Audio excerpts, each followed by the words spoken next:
My great-grandmother lived alone up in the mountains in her cabin. Her husband had died, so she was there alone. She only had one companion, and that was her loving dog. They both loved each other very much, and the dog loved her and comforted her. Every night when she went to bed, the dog would lick her hand and let her know that he was there to protect her.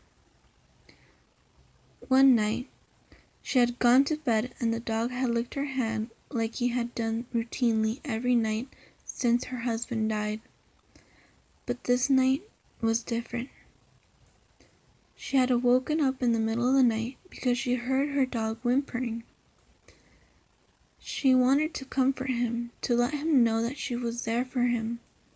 So she stuck her hand out by the bed and she felt the gentle lick of her dog on her hand. She figured he was just cold, so she went back to bed.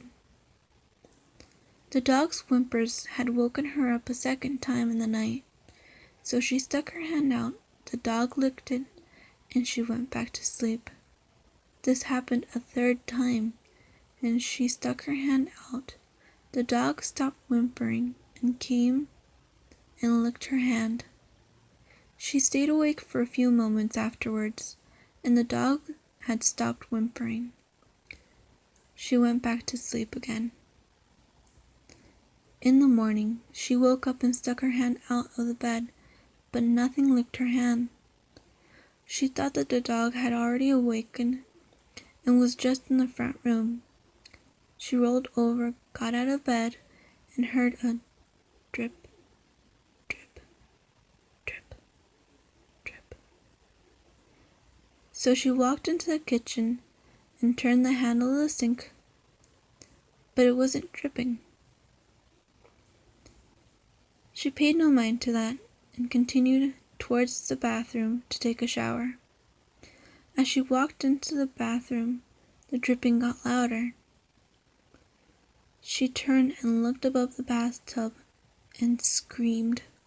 There, hanging from the light by his tail, was her loving companion, with his blood dripping into the bathtub.